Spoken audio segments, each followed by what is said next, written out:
Joining us now in studio, Congressman Adam Smith of Washington State, the top Democrat on the House Armed Services Committee. And Congressman, for the record, we usually have you here to talk pure policy and foreign policy and armed services, not politics. But this is a fraught moment in our democracy.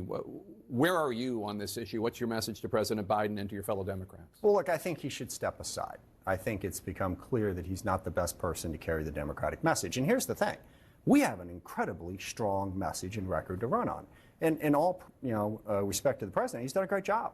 Okay? When you look at where the economy was when he came in, how our economy dealt with COVID so much better than any other economy in the world, the progress that we're making, the unemployment rate, stock market. Look, there's a lot of work left to do. Housing's too expensive. Income inequality is still too great.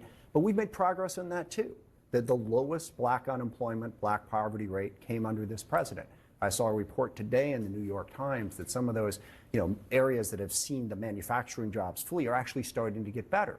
Okay, and then on the other side, you've got Donald Trump, who's a complete disaster. Project 2025 and his promise to cut taxes more for the rich and corporations while raising tariffs to tax poor people. We got a good message. The president has shown he is not capable of delivering that message in an effective way. Just because, I shouldn't say just, because that 90-minute debate was a lot, but is this based entirely on that event? No. No.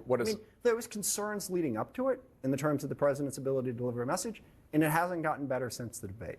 The overall package shows we got a great message. I mean, when you looked at that debate, what all of us were feeling, my son who's in high school was, he's in college now, but, any good debater could go back on what Donald Trump is saying.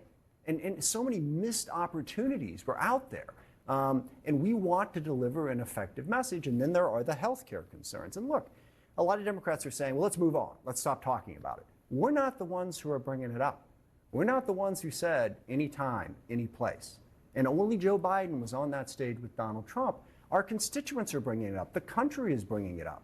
And the White House, campaign strategy of be quiet and fall in line and let's ignore it simply isn't working right now. One of your colleagues talked to me on Background and said that the problem with this issue with President Biden is, and I'm paraphrasing what this member of Congress said to me, is every American has seen this in their own life. Everybody knows what a confused older person who is struggling with cognition issues, what it's like. And it's not consistently 100% 24/7 like that, but it is a process. Yeah. No, and look, the president, as I said, has done a very good job as president. We've got a great record to run on. He's just not able to deliver it right now. And the healthcare, and it's a distraction. We should be talking about the record. We should be talking about Trump. But you saw the press conference. Yeah. We're not the ones who are forcing it. And sorry, I got to make one other point. Yeah. So the president talked today about how now it's all the elites who are trying to force him out. Right. Let's remember what happened in 2020. Okay, the president did not run a great primary campaign. He lost badly in Iowa, New Hampshire, and Nevada. He came out of Nevada, and Bernie Sanders looked like the presumptive nominee. And this exact same group of people, the elites, that the president is now deriding as elites, and by the way, they're not. They're Democrats, okay? They're party operatives, they're donors, they're volunteers, decided, and to all the Bernie supporters out there, I'm not judging this positively or negatively, they decided they didn't want Bernie Sanders to be the nominee. They decided that Joe Biden would be the better nominee, and credit, again, to the president. He decided that because he did 8 years as vice president. He did the years in the Senate. He had the record to be a strong president. And so they, through their support behind Joe Biden, and Pete Buttigieg, and Elizabeth Warren, and Mike Bloomberg, and Amy Klobuchar, and I may be forgetting a few others, stepped aside for the candidate who was better. This myth that somehow Joe Biden came in and rescued us, it has been a nationwide movement since Donald Trump was elected president. And in 2020, that nationwide movement said, Joe, you're the best guy, let's go. Right now, they don't think he is. So what happens then in this scenario that he steps down, which we should note, he shows absolutely no indication. And I don't think it's just faking it for the cameras. No. All the reporting indicates that he, the First Lady, Hunter, and some of his top aides are just 100% behind him and think that this is just the elites going after the Bidens again. But put that aside for 1 second. What is the plan? What would the plan be? Two quick things. One, I hope, and I completely agree with Adam Schiff and Mike Quigley and others who've said, let's put Joe Biden's ego aside. As candidates, there's this tendency to believe, oh, it's all about us. No, the candidate is always secondary. The primary thing is the constituents you're asking to represent. So I would ask them to put their personal feelings aside for Joe Biden.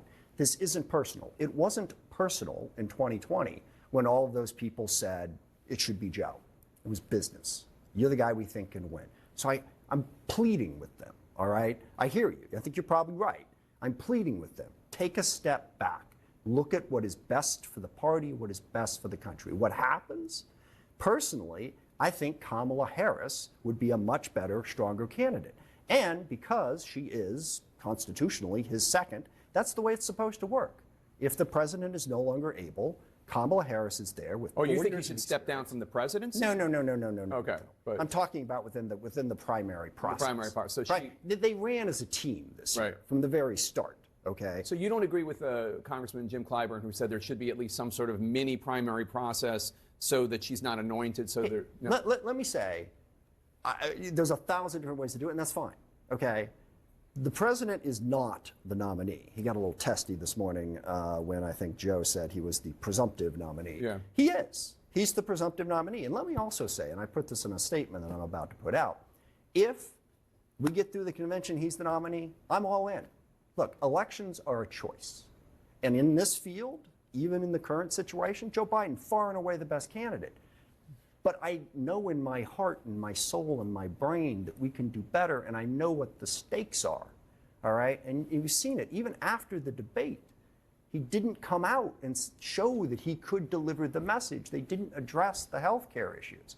So I just passionately believe that we can pick a better candidate. Like I said, I think it should be Harris. Ultimately, that's up to the delegates. What do you think? Make the selection. What do you make of the fact that there's this visit by a Parkinson's doctor with the White House physician and they won't answer questions about it? I know you don't know the details about it. Well, here's the thing.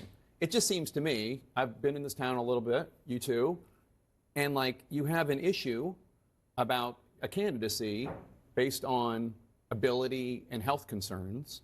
So what do? You try to resolve them. One, you put the candidate out for 2 hours and let them take questions from the press, show not just phone interviews and not just, I mean, George did a great job, but 22-minute taped interviews, not what we're talking about. A full hour and a half, 2 hours, take questions, blah, blah, blah. And you put out all the health records. But they're not doing either of those. Yeah, I don't know. It's not good. I know that because the doubts linger, the lack of transparency lingers. And again, the president has done a great job.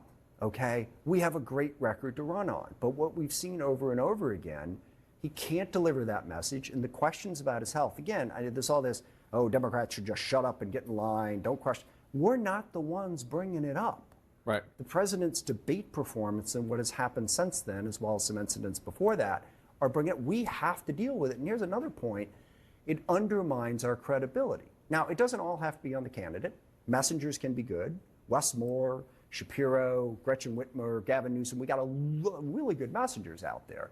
But your credibility takes a blow if you can't answer questions about the president's health and his ability to deliver a message. If you act like, not important, shouldn't talk about it.